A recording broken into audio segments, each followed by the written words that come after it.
My Top Gun shirt. See it? Oh, God, that's literally the worst spring break I've ever seen.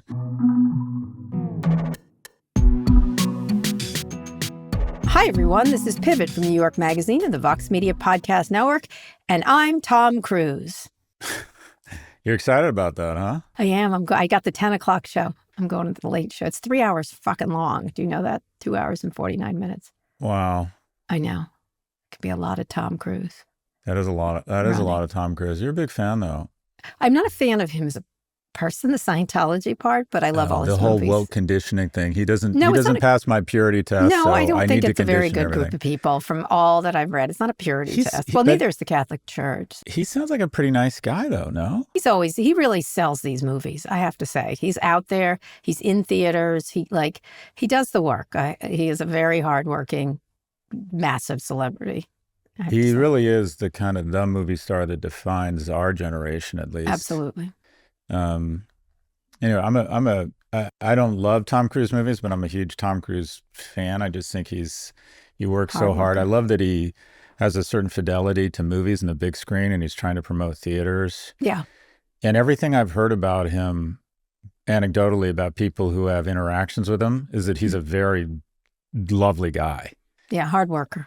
That's what I appreciate. Yeah, that's what I'm going to say. And I like the movies. I'm sorry. I love all the movies he's in. There's not a movie. I was just thinking of rewatching Taps. Do you remember Taps? That was really, even though he got famous in Risky Business, Taps, he played a crazy, over-the-top military school cadet. And Tim Hutton, remember they took over the school in the name of the... I do remember it. As a matter of fact, This is how things changed. The star of the movie who got paid more was Timothy Hutton. He was the heartthrob at the time. And also the other guy who was number two behind ahead of Tom Cruise in terms of the billing was Sean Penn. Sean Penn, you're right. That's right. And it was all like, what did they do? And this and that. But Tom Cruise was the crazy one who was all in. Like he was fantastic in Born on the 4th of July. He was great in Tropic Thunder. He should have won an Oscar for that. I think Brad Pitt and Tom Cruise were denied Oscars and Oscar nominations because they're so good looking. Good looking. Yeah, I think that Tom Cruise in Born on the 4th of July was absolutely, he was out.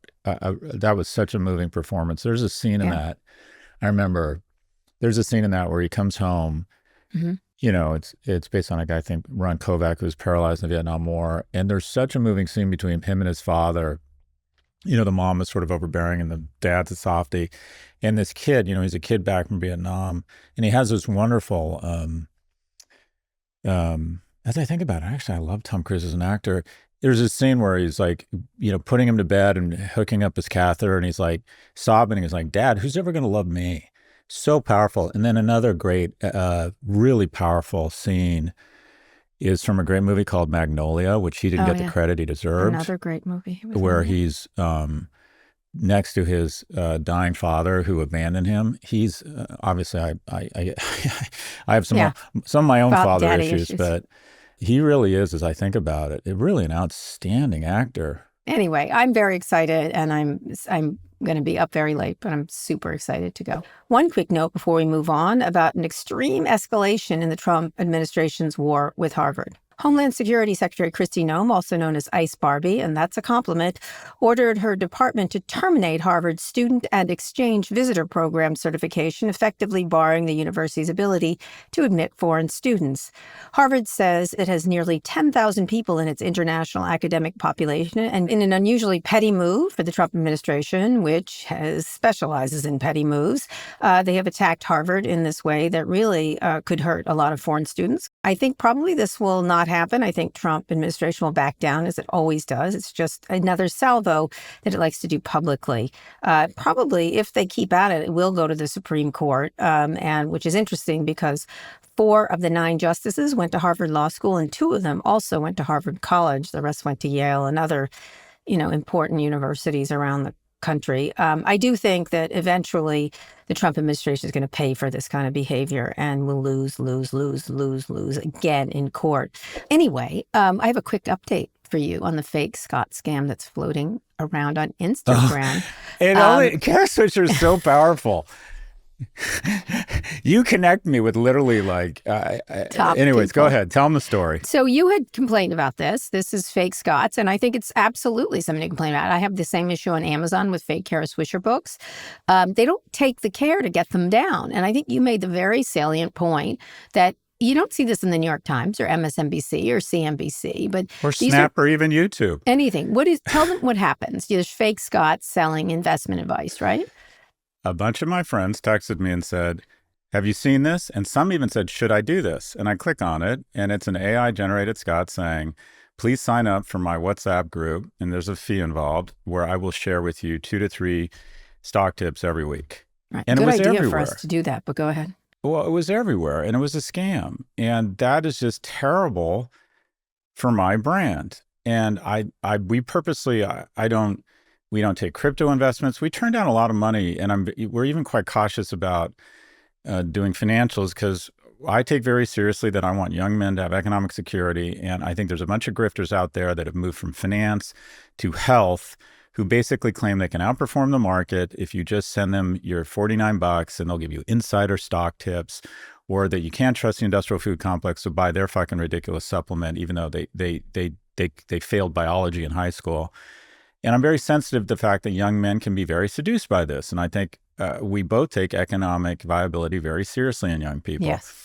So the fact that I'm only out yoga there, pants for our customers, but go ahead. But there's literally probably tens of millions of people who have seen me trying to shill a fucking investment forum on WhatsApp. That is just not, and most of them don't realize it's a scam. They just ignore it. That is not good for my brand. That inhibits my ability to make a living. That hurts my brand equity, my reputation. That is the definition of libel and defamation. And they can, with AI, figure out if someone in your house is about to go to a Beyonce concert, but they can't take that one ad and send out a crawler across their network and go, anything saying this is fake, and we're going to pull it down right away. They could do that at about if they took 2 minutes of an engineer's time or 2 hours of an engineer's time to do it across everyone, they could get rid of all this shit. But instead they throw up their arms and say, it's just too complex. And then they sent me— We've got most of it. That's what set you off. That was my favorite. Yeah. While some still remains. I'm like, oh, okay, so you've taken the knife 90% of the way out, but some still remains. Anyways, these people, you texted them, immediately they got back to you. They texted me, and then I texted you. But I have been screaming I have been, barking at the moon, trying to actually go through the channels here, trying to get anyone's attention. And in about a hot minute, you got 2 people who I'm sure are lovely, nice people with good kids who are mendacious fucks hurting the world. Sorry, Andy, I told you. No, I'm sure they're lovely people. Everyone I meet from Facebook is super lovely. What happened? Oh, I haven't texted them back. I'm scared. What did you?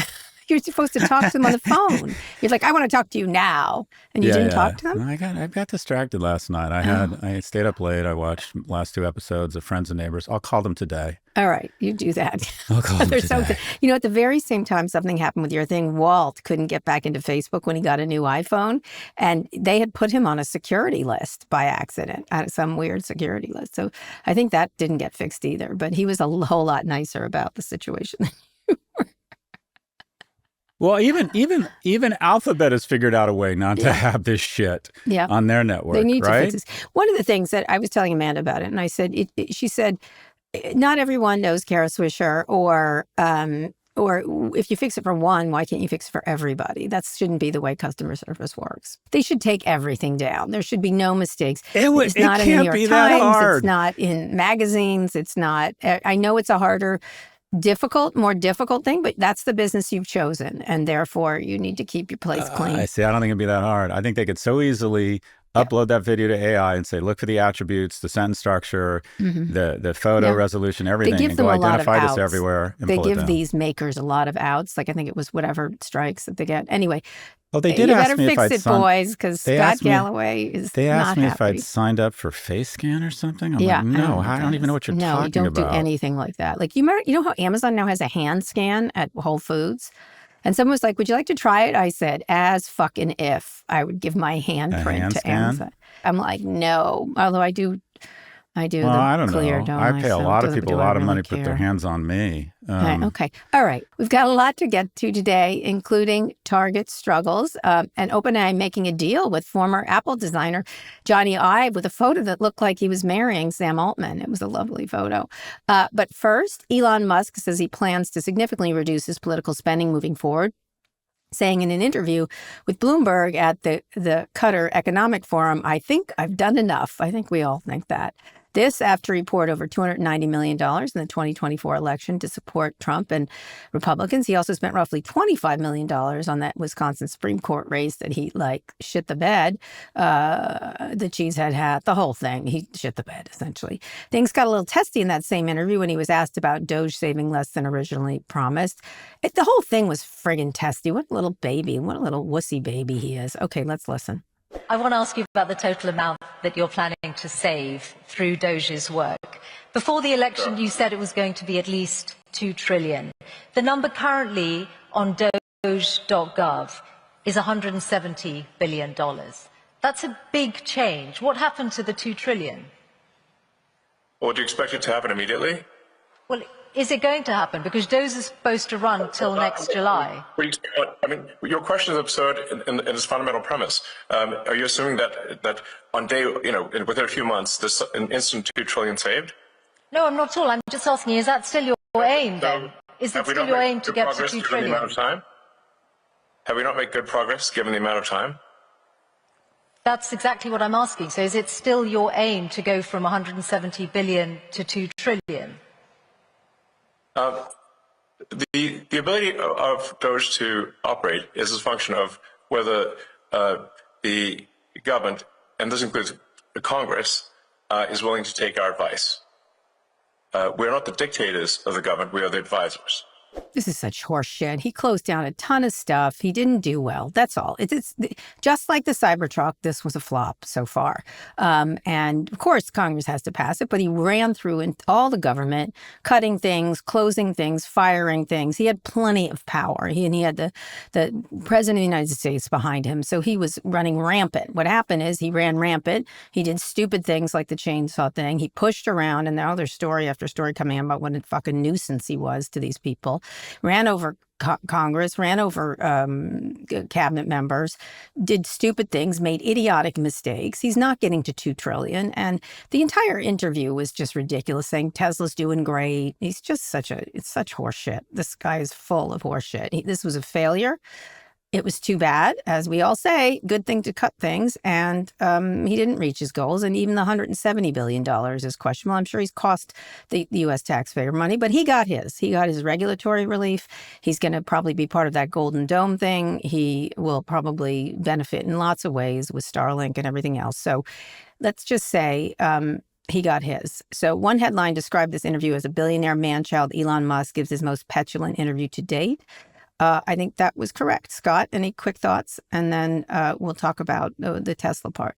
Well, just some data. This has backfired. It was initially the best investment anyone had made for $250 million, and sort of the promotion of Tesla and the belief of the markets that this would pay off because we had gone to a kleptocracy. It's now the rivers have reversed and the tide has turned entirely against him. And this has arguably been one of the greatest brand destructions. And Tesla was a great brand. According to Axios Harris poll, Tesla has fallen from the 8th most reputable brand in 2021. I mean, that's in the company of, Amazon and Coke and Apple. Well, it's fallen from 8th to 95th.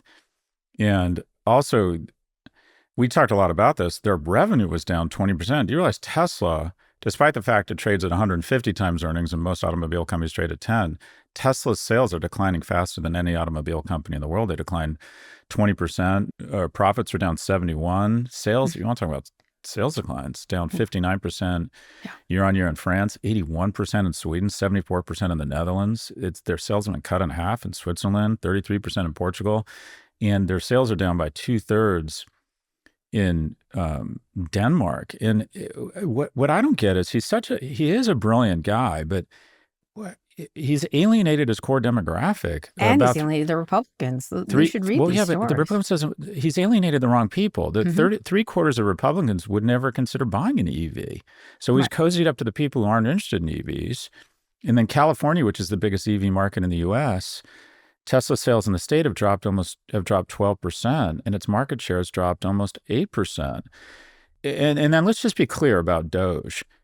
It's not saving the US money, it's costing money, because one of the recommendations they made was a plan to cut the IRS by 50%, which would essentially lead to a $400 billion increase in uncollected taxes. So if you're talking about effect on the Treasury and our receipts, let's give them the benefit of the doubt and say it is $150 billion. Well, but if you lose $400 billion in uncollected taxes, that's a quarter of a $1 trillion net loss to the U.S. government. So you're down about $1.5 or $2 trillion over the next 10 years because DOGE has emasculated our ability to collect taxes from the people who know them. And I'm writing a newsletter this week called Toligarchs. I think there's this transnational oligarchy class that's emerging where people get so rich they can afford their own security, their own rights, their own family planning, their own schools. And as a result, they have less of a vested interest in the well-being and democracy of their native country. Anyways, and the problem is, or how this has arisen is the following, and that is what you see in America, and this has happened consistently, is that as income inequality has increased, a smaller and smaller group of people who are unified in their love of low taxes and getting richer continue to weaponize the government. And the result is, as wealth concentrates, political spending capacity increases, which secures policy outcomes that further concentrate wealth, and you enter into a doom loop. The share of wealth of the top 0.1% since 1980 has tripled, their share of wealth. Political spending has increased 17 times in real terms on inflation-adjusted basis. So that means, and what do you know? Combined corporate and top individual tax rates fell from an average of 58 to 29%. So as the 0.1% gets wealthier over the last 40%, their effective tax rate has been cut in half. So you just see a correlation here. And that is, unless you step in and redistribute income from corporations in the 0.1% to the middle class, they increasingly, and I live this firsthand. It's just, when you're paid not to understand something, it's really easy to not understand it. And people can talk about, income inequality, but at the end of the day, they vote for candidates and give money to candidates who are going to find a way to continue to cut their taxes. We have to have class traders. We have to have rich people. FDR was a class trader. Truman was a class trader who turn around to these very rich people in these special interest groups and these lobbyists and say, no, you're going to hate me. I appreciate all the money you gave to me, but you're going to hate me. I'm coming for your ass. So when he was asked about returning to Tesla and his commitment to the company, Baby Huey attempted his usual brand of awkward comedy. Check it out. Do you see yourself, and are you committed to still being the chief executive of Tesla in 5 years' time? Yes. No doubt about that at all. Well, no, I might die. I think one of the things that I don't believe is he will stop his financial involvement in politics. Back in March of 2024, he said he wouldn't be donating to either candidate in the presidential election. I called that horse shit then, very clearly, that he was obviously going to back President Trump because it was an existential crisis for him for a Harris presidency. And that's exactly what he did. And he lied about it. He just lied about it. His posts on X have become less political in recent months. A Washington Post analysis found under 20% of his posts are now about DOGE or politics, while more than half are about tech and his businesses. This interview was such a disaster. The reporter was trying her best to try to get an answer out of him. And then in a separate interview on CNBC, he should just shut up. He also said robotaxis will be driving around Austin in June and LA and San Francisco after that. I would not get in a robotaxi because they haven't had any, and even one of the people who was doing this said they were years behind Waymo, and I was reticent. I now go in Waymos quite confidently, but I would never get in one of these. And before we move on, I just want to note that in that CNBC interview, Elon was asked about his plans to combine Tesla and XAI, a merger I predicted a few weeks ago. He didn't rule it out completely. Let's listen to what he said. It's not out of the question, but that would have to be something that the Tesla shareholders would want to vote for. So. Understood. So, but it's not something you're thinking about doing. It's not currently. There are no plans to do so. Right. It's not out of the question. But obviously would require Tesla shareholder support. Well, that means yes, obviously. Yeah, I 100% agree. The only pushback I would give, Kara, and I think some of, and I share this bias, but I think your bias is coming out here, and that is against Elon, which I share. But one, I do think he should continue to do interviews. I think he gets so much free attention. He still has a big fan base. You're right. And just that level of awareness and free media around Tesla all the time and SpaceX and attention, I do think that is worth billions of dollars, and he should probably continue to do it. Should he be coached a little bit better about things to say? He was coached there when he said, well, shareholders would have to approve it. That's not true. He can muscle around his board, but that was the smart thing to say. The other thing is, I disagree. I think a lot of people, you may not, you didn't say a lot of people, you said you wouldn't. A lot of people will try self-driving from Tesla. I don't think they're going to hesitate to get into a Tesla. I'm just telling you, as someone who's ridden in the earliest ones till now, they simply aren't safe enough. They are not safe enough. So I think I agree. So I believe that you wouldn't. I think there's a lot of people that will try an autonomous Tesla. Yeah, taxi. I just don't think. Listen, he was saying robo-taxis are coming in by this date, and that was 8 years ago, and it was a date. Waymo has written circles around him in this issue, and so have others. By the way, there's some Amazon efforts. There's Aurora. Everybody has moved forward here, and for him to pretend that they're not extraordinary, it's the same thing with AI. Like, look, he was extraordinary late with Grok. Good catch up. Sort of, I guess, although the numbers are pretty low compared to other things. But he just declares things. It drives me fucking nuts. And it may be biased. I just wouldn't. I don't think he should. I think he should go away for a while and keep quiet. I get what you're saying, but I think he became a nuisance at the White House, and now there's. Well, he's out. But we predicted this when, the exact moment was when I saw whatever it is, the head of the province in Ontario said he was canceling a SpaceX contract. I'm like, he's out. He'll leave government. Once he sees that happening, he's out. He's gonna pull a Vivek. Vivek was fired, but basically he's gonna fade to black, and he did. Literally from that moment on, he started fading back into the bushes. And your analysis was the correct one, and that is they don't want him around, but they're scared of him because of his money and his platform. But he's out. He's gone. This is what he should do. Let me leave on a positive note here. Sure. He should work on his fucking cars and not make shitty cars. And the reason why Tesla's not doing well is because it is an old car that it's a very good car, but it's something that's not a fresh car. And the Cybertruck is that was his midlife crisis, I guess. Not a good car. He should make good products and roll them out. That's what he should do. And that's what he was good at. And now he's bad at government. He's bad at a lot of things. He's bad at media. He should go back and do the things he does best, which is be very bold about cutting edge products and then improve Starlink, improve the Tesla product. There's no way Tesla couldn't come back from this if they made good cars, but they aren't. And so he could blame all the protests, he can blame anyone else, but the responsibility lies with him. Speaking about responsibility, we're learning more about former President Joe Biden's prostate cancer diagnosis. Biden did not receive his diagnosis until last week, and his last known PSA screening, that's what they used to do these, was in 2014, according to his spokesman. That is an astonishing thing. I cannot believe that. You had noted this, and I was shocked again when I saw that. That information comes amid ongoing speculation about a possible cover-up, including from President Trump, who claims somebody is not telling the facts. He would know about that. Medical experts point to guidelines that advise against PSA screenings for men over the age of 70, I guess. He's the president, though some people are raising questions about whether Biden as president should have still been screened, such as you did. You also spoke with CNN's Jake Tapper on Prof G this week. Jake is the co-author of the new book, Original Sin, President Biden's Decline, Its Cover-Up, and His Disastrous Choice to Run Again. Let's listen to the clip where he talks about what it means for Democrats. All of Democrats right now are being blamed for the Biden fiasco. And by that, I mean his decision to run for re-election and his decision to hide his deterioration. As our reporting suggests, this was the fault of President Biden, his wife, and his son, and a few top aides. But this isn't necessarily something that could be laid on the feet of every single elected Democrat in the country. My personal view is that until the Democratic Party reckons with that, people are going to have a very difficult time trusting them on anything. So what do you think about the screening? And then tell me a little bit about your thoughts here. Look, so I've tried to be, I think like a lot of people during COVID, I decided I was a junior epidemiologist. And what I realized is I had no fucking idea what I was talking about. Yeah.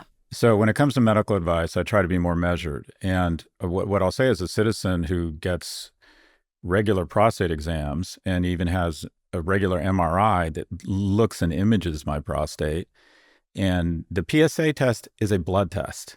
That's it. It costs $100. It just seems weird to me that this guy wasn't getting the most robust scans in history and PSA tests all the time as president. Your brother immediately reached out to me and said, it's not unusual for a man of this age to find out in a screening that it is this advanced. And I believe Dr. Jeffrey Swisher, who spent a decade of his life studying these issues, over my instincts.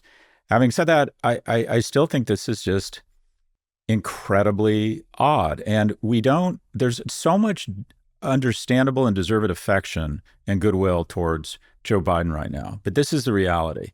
He has ruined his legacy. This is what he'll be remembered for. He'll be remembered for the guy who fucked up and got an insurrectionist elected. This is the fine point on his career that will be the thing that he was known for. Years of public service. He stopped him, and then he got him elected, right? He stopped him initially. And he would have gone out a hero. This was such incredibly poor judgment, and it brings up two issues around how we move forward. The first is, and we talked about this last week, if we're going to have age limits on the lower end, we need them on the upper end. And two, the Democratic Party needs to recognize that one of the greatest tools we have in history in terms of our democracy is the primary process. The primary process is such full body contact violence and incredible competition that it matures not only the right person, but the right person for the moment. No one had heard of Barack Obama. No one had heard of Bill Clinton. No party, the Democratic Party wasn't going to pick either of those people. But you know what? They just rose every week and did the work, and America fell in love with them. So when the Democratic Party tries to clear Bernie Sanders out of the way for Secretary Clinton or Barack, you have to let our primary process run.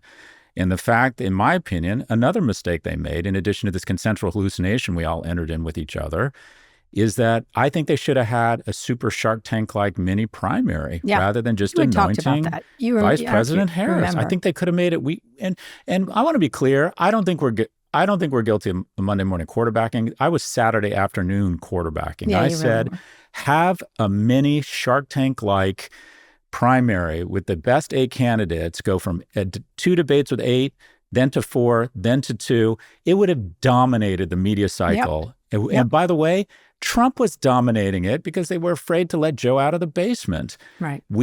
Democrats would have dominated it. And who knows, maybe it would have been Vice President Harris that would have matured. I don't think she would have. She needed more time. Well, the bottom line is, we don't want to acknowledge this. She's not a great candidate. I think she did a good job given the hand she was dealt with, but this is a candidate who didn't make it to Iowa 4 years earlier, which says to me, America didn't think of her as a great candidate. Yeah, I thought she did a lot better. The first 60 days I thought were terrific. I thought. Look, I think given the hand she was dealt, Vice President Harris, first off, I think one of the great performances in political history was her debate. I think the amount of pressure that she must have felt, and for her to show up and be that composed, that articulate, that deft, practicing with 2 screens, I thought that was one of the great performances in political history. The reality is she was not a strong candidate, and President Biden and his family's narcissism have severely fucked this country. Severely. And that is his legacy. And we want to have, and we'll get shit for this because people are correctly feeling empathy for him. But his legacy, in my view, has been ruined by this. Can I bring that up? Because I got to tell you, it continues. We were pretty outspoken, you first, and then you convinced me of his need to step down at the time. And we got so much endless shit. You remember how much endless shit we got. It's driving me nuts. I have blocked so many people on all the social networks because they just can't, they do have a derangement syndrome. I was like, you can't say to yourself what a fuck up this was because it's not the point. I think we should move on, by the way. I think we've got to move on quickly, and there's lots of ways to do that. We made a mistake. We needed to do this. We're going to do things differently. We're so sorry. Please trust us again. And here's how you can trust us by doing, as you said, a robust primary, correct? Here's some answers from us. Here's what we're going to do. This guy, and also saying out loud, Joe Biden betrayed us, right? Just say it. Sorry he's sick, but this is the way it is. He's done that. Betrayal's a strong word. He screwed up, and we went along with it. He screwed up. Okay, he screwed up, and we went on. Okay, betrayed is not the right word. Right, okay. But that said, like, stop it, you people. Like, you yelled at us when we said, which would have been a much better outcome, especially you, Scott. You were really out on that limb. And I'm not giving you credit. It's just you were right. And now to like do the same thing because you're obsessed. It's the same problem we had. We can't say anything because Trump. Yes, we can say things. Look at the shit Tapper's getting right now. People are so angry at him. Yeah. People are so angry. They are. By the way, just we should point out or try and use this for some good about the importance of a prostate exam. And you know how you can tell, or how I can tell it's going to be a really great prostate exam? Ask me how. How? I feel two hands on my shoulders. Oh, my God. By the way, if Patrick comes over and gives me an in-home prostate exam, I think I should be reimbursed by my insurance. Okay. I think. Getting back to Tapper, the other thing is I've just gotten several of these books on the presidential race and stuff like that. And I do have to say, there's a lot of news in a lot of these. They're all under embargo and stuff. But sometimes you feel like maybe you should have said it at the time. Like, when reporters have to do, and here's where I do think the media is culpable. I think a lot more reporters knew about this, and several did some great pieces talking about this, but they got relentlessly pummeled when they did. And you were called an ist. The moment you said it, you were called, no one wants to be called an ist, and no one wants to be called a sexist or ageist, but immediately you were called. You were called an ageist right away. Oh, you're an ageist. You don't think you can do it. But reporters got the pressure, and in that way, they really have to just push back and keep going. And they're not a creature of Trump. The guy was the president, and they should have done a good job covering him, despite the fears of Trump. And that's just the way it's got to be. I'm sorry. There's no, by all means necessary is not the way the Democrats could conduct themselves. Anyway, let's go on a quick break. When we come back, the bond market gets a little yippy again. Scott, we're back. Republicans in the U.S. House of Representatives passed President Trump's big, beautiful tax bill on Thursday morning with a 215 to 214 vote. I mean, it was one person. The stock slid this week with the Dow dropping over 800 points on Wednesday as bond yields spiked following a weak auction of the 20-year Treasury bonds and concerns about the budget bill. I mean, this is just what you're talking about, selling out the poor to feed the rich. The 10-year and 30-year bond yields also jumped sharply, a very disturbing indicator, 30-year rising above 5% to its highest level since October 2023. The sell-off isn't just a U.S. story. Bond yields are rising globally, too, with Japan and the U.K. seeking similar moves. The bond market got yippy back in April, as Trump put it, which led him to pause the tariffs. I'd like you to explain what's going on without a penis joke and as pithy as you can be here for the people who don't understand it. Well, look, this is... And several nonpartisan economic think tanks have said that this tax bill is the greatest transfer of capital and money from poor to rich in history. And adding $5 trillion to the debt, which will increase interest rates for everybody, and young people is basically a deferred tax on young people, such that it's very simple to understand this tax cut. The top 5% are getting a tax cut. The bottom 95% are getting a tax increase. And I was hopeful that this thing was going to be rejected. I thought the arguments were just so insane and cruel that they weren't going deep enough in the cuts.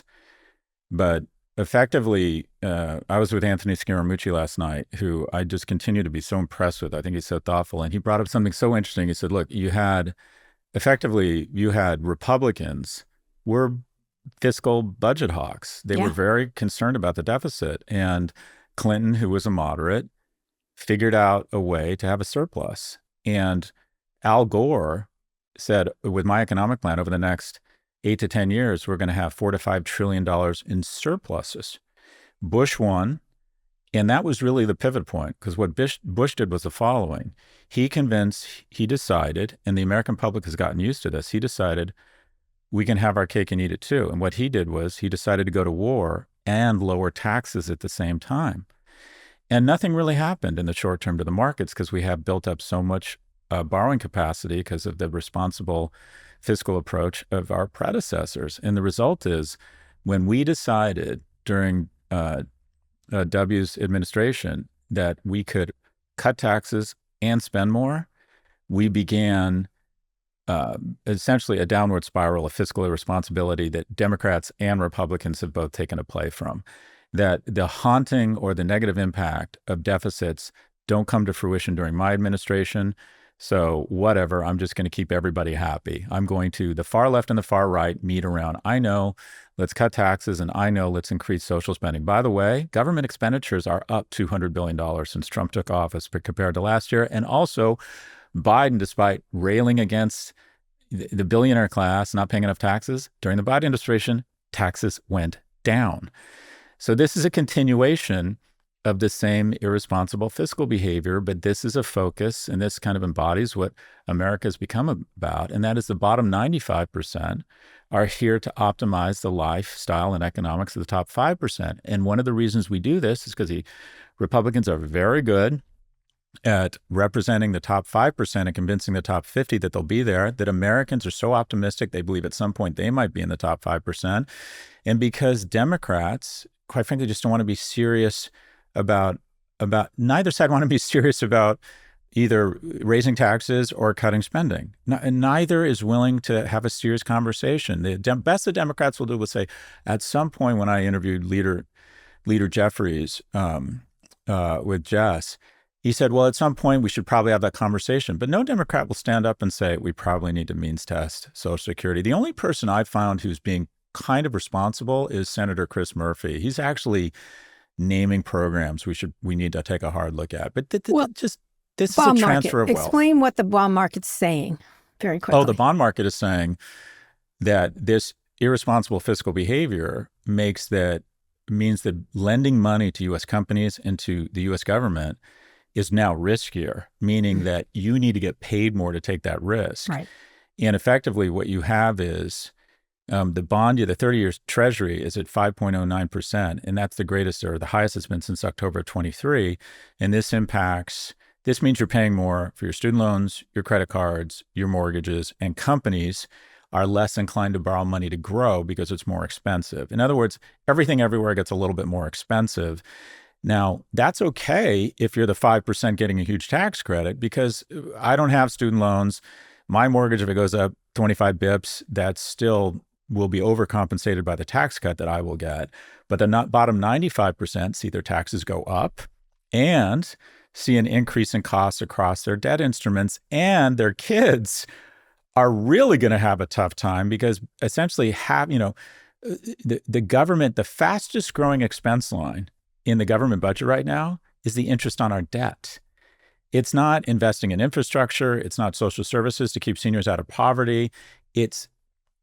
So we're moving towards, and this is how nations fail. Nations don't fail because they get invaded. They fail because they go broke. That's what we're doing. And we're not creating the economic opportunity because we're paying interest rates. It's usury against ourselves, which is really astonishing. Anyway, we'll see what goes on. They're going to pass it, but that was a tight vote. Again, I have to insult all the congressional Republicans who pretend they're hawks. Fuck you for voting for this. Like, if you really cared, you would do something not like this, but you did it anyway. I don't know what deal you got or whatever promise, but it's all nonsense if you don't stick to your guns on this stuff. iPhone designer Jony Ive and his design firm are taking over creative and design at OpenAI. This is an interesting story, speaking of expansion, to develop consumer devices and other products. Ive's design firm and OpenAI's CEO Sam Altman have reportedly been working on a device that moves beyond screens, including headphones and other devices with cameras. Ive will also work on future versions of ChatGPT, audio features in its OpenAI's app. Ive also leads I.O., a company founded to design and develop a new family of AI products. OpenAI will acquire I.O. in an all-equity deal valued at $6.5 billion.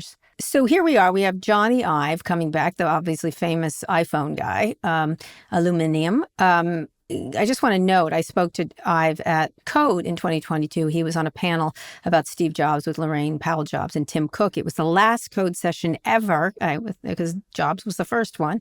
I asked him about intentionality and responsibility when designing tech products. Let's take a listen. There will always be unintended consequences. Some of them wonderful and some of them not wonderful. And I think the issue is just how, your decision in terms of what responsibility you need to shoulder. I think the more powerful, there's wonderful historic precedent for powerful tools having that, ability to be used in both ways. But I think it's the consequences, in the end of the day, I think it comes down to how you view your responsibility. Yeah, he's a very articulate person about design. He also insulted the current, there was a Humane pin, a couple of pins. He thought they sucked. But is it too early in the process here at OpenAI? They're clearly, as you noted, going consumer if they're bringing in Jony Ive. And I will note, Ive and Altman are very close friends. And again, the picture they took together was really kind of odd and interesting. Looked like it was like an engagement photo in the New York Times. What do you think about this? Well, it is a big moment in business history because this is now the most expensive acqui-hire of all time. Yeah. At $6.5 billion and at just 55 employees, that's $120 million per employee. Yeah. Actually, no, the biggest, number 3 was Instagram. I think it was 20 people, billion, so 50 million. This is now, I was wrong. This is now number 2 and 120 million per employee. Number 1 was Meta's acquisition of WhatsApp, which was purchased for over $300 million per employee. But this was an acqui-hire. They're getting stock. I don't think they're getting cash. But even if it gets cut in half or by 75%, I think OpenAI is dramatically overvalued right now. But this is an acqui-hire. And I can see why the justification is they got a lot of press, a lot of awareness today. Quite frankly, this isn't as big a story as Google's announcement of some of their AI products yesterday. OpenAI stepped on it. Mm-hmm. Basically, yes. It took the oxygen out of the room. I don't know if they planned it, but it was quite brilliant. As soon as Google came out with this, they came out with this love picture of them. And Jony Ive is a very compelling, charismatic guy. And they stepped all over Alphabet's big announcement, which, by the way, is a lot more meaningful. Yeah, in terms that's a of Jobs tech news. move. That was a Jobs move. Yeah, they stepped on it. They basically said, "No, back of the bus." Mm-hmm. In terms of your story, look, good for Jony Ive. He's a visionary. This is them saying that if we can come up with a better user interface or some sort of hardware product, it signals to the market that they're more leadership. Is it worth $6.5 billion? That's a 2% dilution at a $340 billion. That's real freaking dilution. But if it gets them awareness and they can end up having a cleaner user interface on their search or whatever product, good for them. So look, I think it was a risk worth taking. Consumer, because they're obviously leaning in. Jony Ive is probably the greatest designer in consumer technology history, right? One of them. Possibly the one.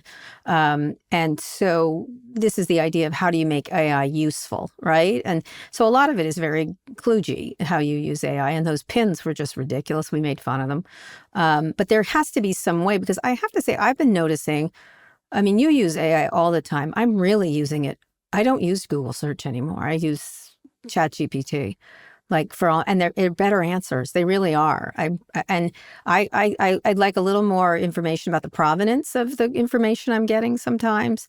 But I feel pretty good about it's getting better and better, that's for sure. But how it integrates into, interestingly, my Apple things are getting useful. When in my messages, suddenly it said your Amazon package is at your doorstep, and it never did that before. AI is definitely inserting itself, trying to coordinate all my apps at this point in a way that's much more actually useful. But do you think that they're going full consumer here, and they're hitting at phone makers, they're hitting at search, they're hitting at travel agencies, they're hitting at libraries? How do you look at this? You could see an AI phone, and Jony Ive is one of probably the one of the 3 or 5 greatest consumer designers. I mean, I'll list off some others. Charles and Ray Eames, the furniture guys. Dieter Rams, who was kind of the original consumer design company, I think, was Braun. They said that, this stuff can be more interesting and not just functional and ugly and look like Soviets designed it. James Dyson, I think, would have to be up there. A guy named Achille Castiglione, who was known for furniture and lighting. I love furniture, and I think some of the more interesting design in consumer has actually been in furniture of all places. But anyways, he's right up there. I can see an AI phone. There's something about when you get a physical product that creates. I was having lunch with Jordan Harbinger, who's this kid. And he's a great podcaster, and I just like him. I think he's a really decent young man, 40 years old, young kids, and I said, my advice to him was, you need to write a book, because something you can hold in your hands, it takes the podcaster and gives you a level of heft and gravitas. I kind of feel the same about a physical product for these digital-only companies, that if Google can put out an interesting laptop or a good phone, and the Pixel phone, while it hasn't really gotten any traction, is a great phone, it gives you a certain level of, I don't know, heft, gravitas, that it takes you. I mean, for God's sakes, Meta's been trying to figure it out. They might have it with their AR Ray-Ban glasses, actually. Ray-Ban glasses. Yeah. But there's just a certain affinity or affection or gravitas you get when you have something people can hold in their hands, or marvel at its beauty, because you are limited in terms of what you can do in a digital interface. You know what I was thinking? My iPhone suddenly feels older, too old. Like, something else has to come. And for the first time when I read this, even though Ive has sort of been through many cycles and he's sort of at the end of a very long and illustrious career, I think he's got one more in him. And like, someone could supplant Apple. Someone could. That's what I thought of when I heard this. It'll happen at some point. Yes, I know, when. but someone will. I never thought that it was, I thought someone, of course, will, but now I'm like, oh, I can see it. I can see them making something I would buy. Anyway, we'll see. So I'm an investor and was on the board for a couple of years in a company called Ledger, which is kind of the premier hardware wallet for crypto. Yeah, they're in a little trouble because of some security issues, but go ahead. Yeah. Actually, I think, it's still known as a secure storage. It's like 13% of all crypto is stored on these devices. Company's doing really well. I see the numbers. But anyways, I left the board mostly because I hate crypto and I shitpost it everywhere. So I wasn't a good fit for that board. But who took my spot is Tony Fadell, because the company realized he's been very involved in the design. And one of the things that Ledger Nanos do have on the competition is they just kind of feel better in your hand. They look cooler. And so they realized that the guy who was involved in the iPod, and I think he was involved in Nest, that it makes sense. These people, top-end designers, are rock stars, and they can have a material impact on the perception. And when you have a tech company with people who brighten up a room by leaving it, having some of that sex appeal in beautiful things, I think as I just process this, it probably is worth the 2% dilution when this company's trading at 3. OpenAI needs to maintain a lot of momentum and constantly be in the news to justify $1/3 of $1 trillion valuation right now. Yeah, it's a beautiful thing. It's a beautiful. I have one. It's gorgeous, and Tony is really great. The other one would be Eve Bahar. There's a couple. That's a good one. Then Susan Kerr, who designed all the original stuff for Apple, all the iconic stuff for Apple. She did all the. Anyway, there's a couple of really well-known tech designers, and Ive is at the very top of that pile. In any case, all right, Scott, let's go on a quick break. When we come back, Google introduces AI mode. Scott, we're back. Google has announced it will roll out its AI mode. It sounds so scary. A new search feature which will function like a chatbot to all users in the U.S. The feature will include personalized and automated email replies, can automatically purchase items when they're on sale, and with a new addition, can click around the web for you, like to book travel. This is the idea behind all this stuff. For now, AI mode will just appear as an option inside of Google Search. However, the group of the biggest news publishers in the U.S. expressed disapproval in a statement on Wednesday, saying the new feature deprives publishers of traffic and revenue. No shit. An internal document disclosing Google's antitrust trial this week revealed that the company decided against asking publishers for permission to have their work featured in AI search features. Talk a little bit AI mode. I mean, again, they've got to fight back because they sort of have the pole position being the leader in search. They should be dominating this, and they're certainly not, although they've certainly got a lot of power. So talk about, would you use AI mode to replace your other apps? I find myself using Google a lot less than a lot more in my experience, and I'm shifting over to ChatGPT and whatever's on Apple. And I guess I'm just about to shift from Google Maps to Apple Maps because they've gotten as good, for example. So thoughts? Well, the metaphor I use is that Google is big box, everything at the lowest price. Walmart. But there's some decision calorie expenditure. You have to decide which of the 45 brands of peanut butter you want.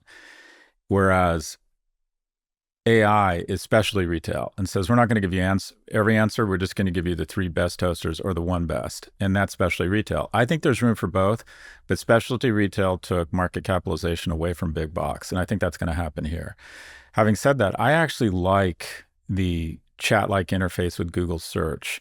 I use it. I find it's now at the top. They're integrating into search and they're saying, look, if you want to go down the aisle and pick out which of the 100 toasters is fine, but we're doing like similar to what AI does, we're trying to at least start with what we think is the best toaster or the best answer. One of my predictions in October for 2025 was I called it the Empire Strikes Back. I think Alphabet is about to strike back. And I think still the largest concentration of IQ and even IQ related to AI is in fact at Alphabet. And also the scale they have is so just one piece of data here. There are 373 times more queries on Google than on OpenAI right now. Now, granted, their search has declined, but I still think that Alphabet, with their IP, their IQ, their capital, and the interface they have, is still, I think it would be very dangerous to count Alphabet out. And I believe that Alphabet's market cap will go up, and I think OpenAI's is going to go down. And when I saw that product release yesterday of the different things, their AI mode, the chat-like interface, I think that I was blown away by those product releases yesterday. I think it's really incredible what they're doing. So did they not get stepped on? How do you look at that? Oh, from a PR standpoint, they lost. Yeah. Okay. I mean, one guy, Jony Ive, in a $6.5 billion acquisition is the bigger news today. They released so much stuff that I think a lot of the stuff kind of stepped on each other. I would have paced it out and had a series of product releases, but some of the things like basically putting a movie studio on your phone, some of the stuff that feels like Mid-Journey but better. Some of the stuff they announced yesterday, I felt like I needed a few hours to really digest and understand, but I just got the sense they have all of a sudden that they got the memo that they're behind and they need to catch up. And I think the distance between that they're lagging OpenAI substantially narrowed yesterday is how did you see it and what did you think about it? I think OpenAI's principal competitor is Google. That's it. I don't Meta from the outside with the open stuff, and they'll certainly be a player, but if I had the top 3 of those 3, absolutely. I did see it, and I do use, I think what I like about Google search, and I still use it, I'm just using it less, just slightly less. I feel my patterns, right? Because Google was the go-to period, and now it's not the go-to period. But I do like when you search for something, the questions they add, like it anticipates your next question of why this is this, and why this is this. And so I like that. I think search is a lot more searchable and useful. And I never go down below the first 6 inches, right, of the whole thing. They usually get my answer to me pretty quickly. And so that's great, except for everyone else below the line, right? They are deploying it well. They still have a problem with design. You know, I always thought this was Apple's to lose in terms of delivering. Apple, I don't think, is doing anything that's really fantastic in terms of AI deployed to help me through my day. I think ChatGPT is much more helpful. And I think they're kludgy too. I think they're all kludgy. So we'll see. I think obviously I think you're absolutely right. It's the Empire Strikes Back, and they have to. And so they have to get more dynamic, I suspect. Anyway, let's move on to the last thing. Democrats still want a Joe Rogan, Scott.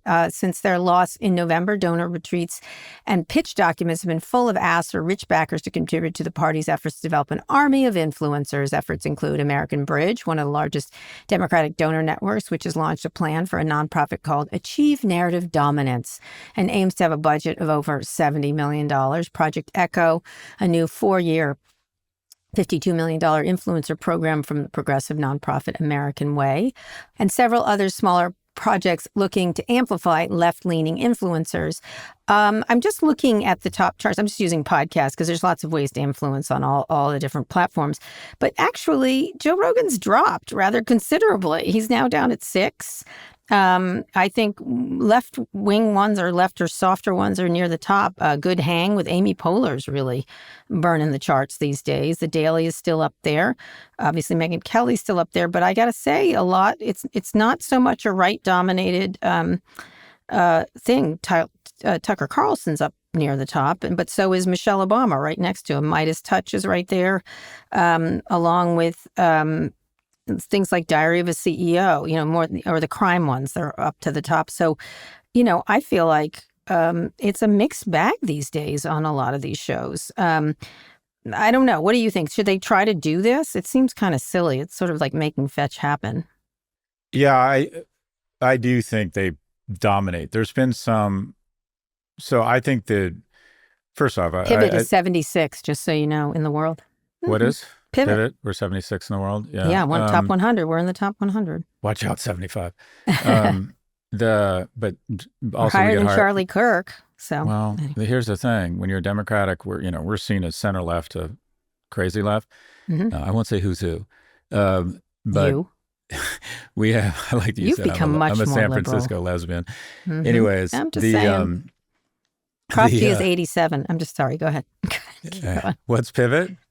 Pivot is 76. And Prop G is 87. I love that you threw that in. I'm just saying. God, that's such a Kara Swisher thing. Just by the way. Saying. Or higher than All In. Two bad boys. The BFFs or whatever you call it. But we get, in terms of, I'm focused on money versus rankings. The Democratic podcasts get a much higher CPM because the bottom line is Democrats listening to podcasts have more money than some of the Republicans listening to these podcasts. I do still think they dominate. Occasionally stuff is breaking through, like the Midas Touch came out of nowhere into the top 5. But a lot of the top podcasts, like Stephen Bartlett is pretty much middle of the road. He tries to be apolitical. I think he's going to replace Joe Rogan. And Joe Rogan, I kind of feel like we should all send Joe a royalty because he kind of busted open the medium. I still think he's number one on most accounts if you really are honest over the medium and long term. Mel Robbins, who's broken through, but she's not political. But there's Megan does a great job in podcasts in terms of her viewership. Tucker's right at the top. It still really is very right. Now, what the Republican Party does really well is the synchronicity between the think tanks, their media, their podcasters, and their candidates. The Democrats war within each other. If you think about there were 4 parties just a few years ago. There was the kind of George Bush, Mitt Romney Republicans and MAGA. And then there's the Bernie AOC side of the Democratic Party and kind of the more moderate side. The right has consolidated around MAGA. The Romney, McCain, Bush Republicans are gone. They've been cast into the wilderness. And to a certain extent, that's an advantage because they're all on the same page from a messaging standpoint and all speak to the same talking points. I don't think it's good for America. Whereas the Democrats, we're still warring with each other. We're still saying, oh, you're my ally, but I don't like the way you're holding the gun. And we're spending a lot of time, getting angry at Jake Tapper as opposed to saying, okay, let's focus on the fact that the biggest grift in history is taking place. So what I've thought about doing, and I've talked to some podcasters about, is as we go into 26, I want to be more coordinated around organizing with other kind of what I'll call like-minded podcasts, because I do think podcasts are increasing their influence And I've said that I think our revenues in podcasting are going to grow dramatically because I think political candidates are going to start transferring money from local news stations to podcasts based on Trump's genius move to go right into podcasting. But I think the left needs to be much more organized. Yes, this is what I talked to you about, this idea of creating a consolidated, about 6 months ago, this idea of bringing us all together, where we trade podcasts. The right does this beautifully. Promote each other, highlight great candidates. Right. Maybe even circulate certain data that's super interesting that people aren't focused on. But everyone, I'd like to see everyone from kind of the smartless guys to crooked media. You know, these guys are so smart. Yeah. Let's just be a little bit more, you know, I don't think the problem is, I don't think the left moves in lockstep in the same way. They exactly. aren't the house organs, right? And so when I was talking to some rich people into doing this about 6 months ago, this idea, but it's really hard. What you have to do is more push each other. You know, I've had Julie Louis-Dreyfus in our thing. We're gonna do some things with Crooked, I hope, where we trade and push each other. The problem is we don't coordinate with the Trump administration or whoever the Democratic administration. We're not going to go, all right, Pete, what do you want us to do today? The way the Trump people do with an autocracy is very efficient. Yeah, it is. And right. I think that there's a certain elegance to once you get, I think our messaging has to be more on point and more coordinated, and we have to do a better job of building each other up and highlighting Richie Torres or Wes Moore or Josh Shapiro or Gretchen Whitmer or whoever it is, and also highlighting the fact that, okay, while you were sleeping, you know, there was $1.5 million per day. I mean, just some of the grift that we're constantly seeing. Yeah. And just you did one of our most popular social things was Scott listing all the grift, like in a list. It was really just to bring it together. There's all sorts of great talking points. He did a trip to the Middle East, but the two biggest economies in the Middle East, or the three biggest, are Turkey, the Kingdom of Saudi Arabia, and Israel. And he avoided Turkey and Israel because they're democracies, and they could not give him grift. Even Turkey couldn't give him a 747. There's no fucking way Israel would bribe him or his sons. So he skipped those countries. He went to the countries where the supreme ruler was willing to give them a $1 billion golf course, a multi-$100 million Trump Tower, or a 747. That's what he picked up in those three countries. You know what he would have picked up in Israel? He would have picked up a trip to the border and he's not of the Gaza border, which he's not interested in. He's actually not interested in actual defense. Right. Or saving anybody there. Or settling anything there. One of the things that was pretty heinous yesterday, it was a joke, as you're noting this. The head of South Africa made a joke. I don't have a plane to give you. And then Trump goes, well, I'd take it if you did. And by the way, he was spewing right-wing conspiracy stuff. But there's a genocide for the against wrong white country. people? It was for Congo. Even his conspiracy theories were inaccurate. Like, it was just full of nonsense. That was and by the way, guess who I blame for that? A famous South African who was one of his advisors. Oh, there you go.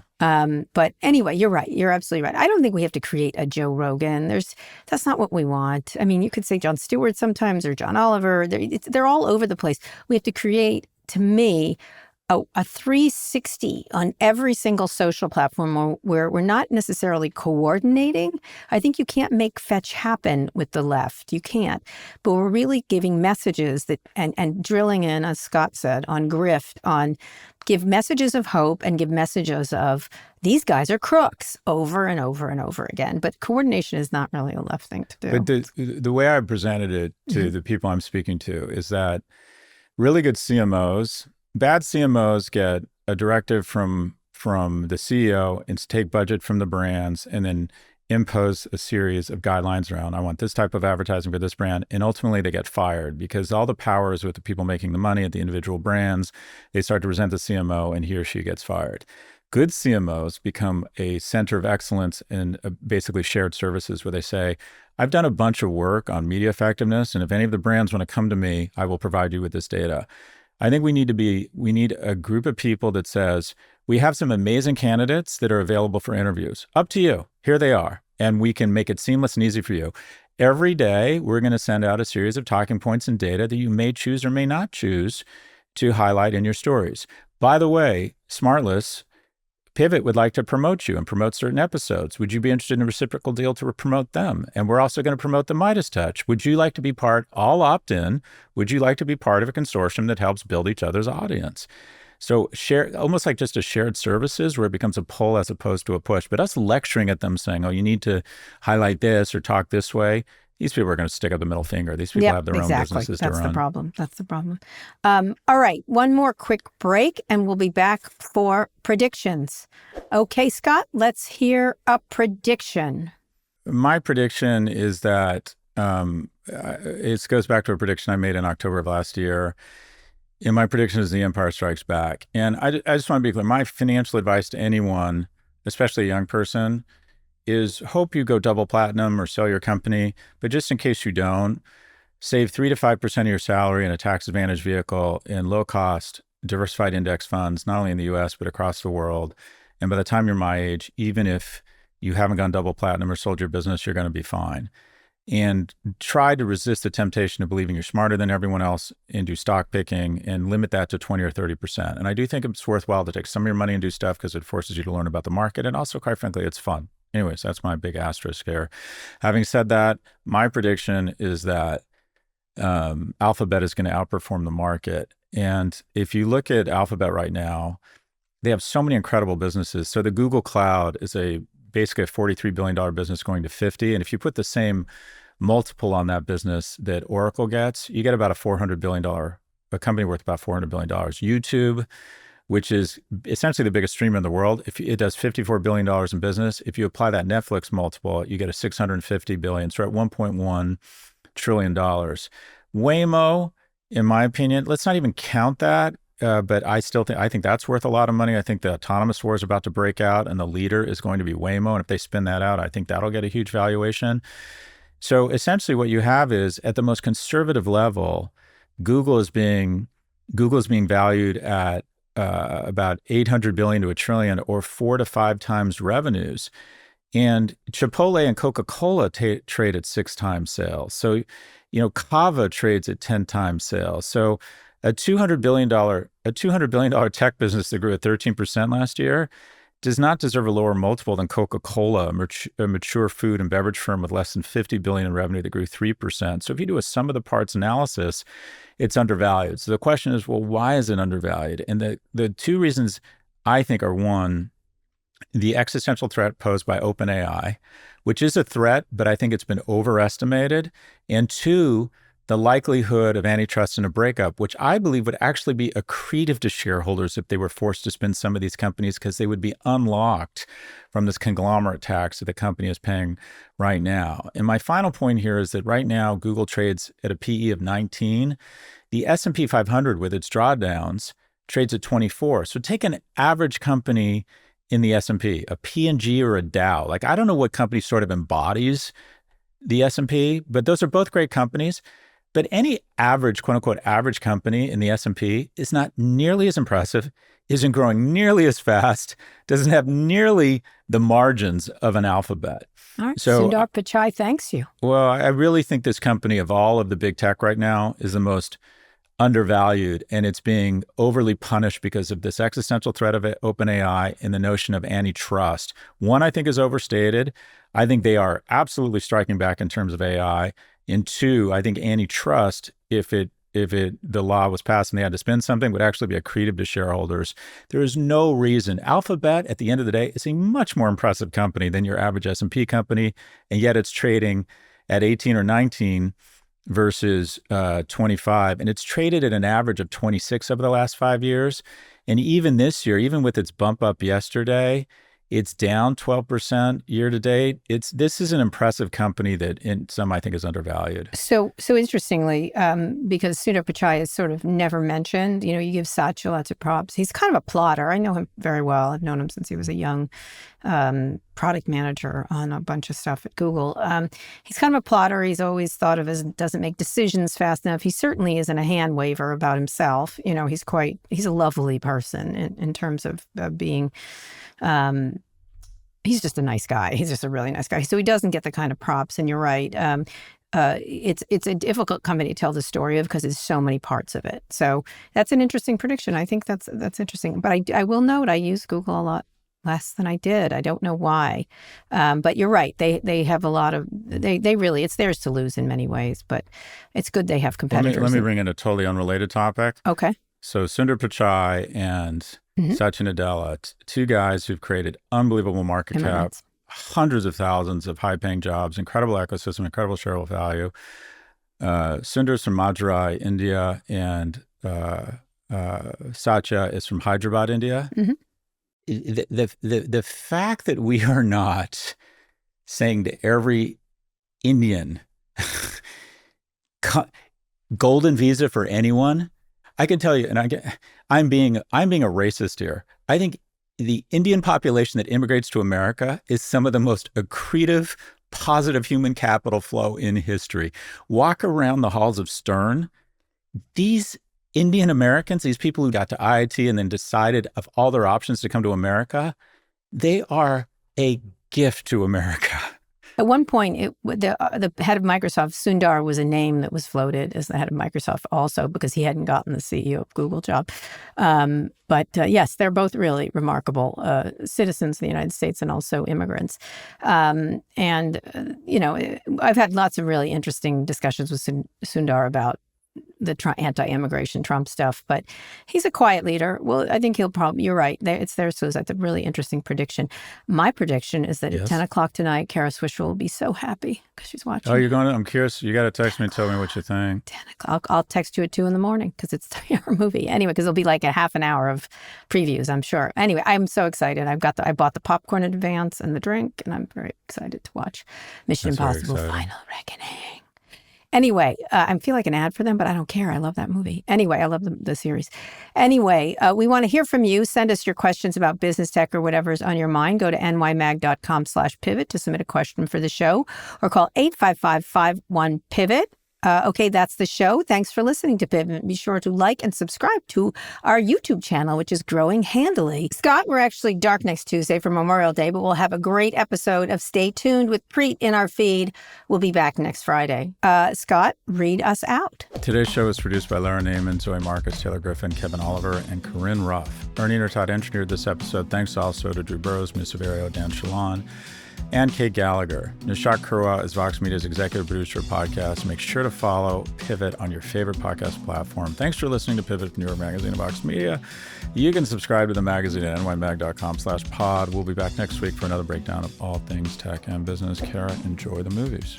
Hey, I have a little favor to ask you. Pivot is planning for the future of the show, and we want our listeners to be part of the conversation. That's why we're hoping you'll help us out by filling out a brief survey. Your feedback will help us figure out what's working, what's not, and how we can make Pivot even better. Just visit voxmedia.com/survey to give your feedback. That's voxmedia.com/survey.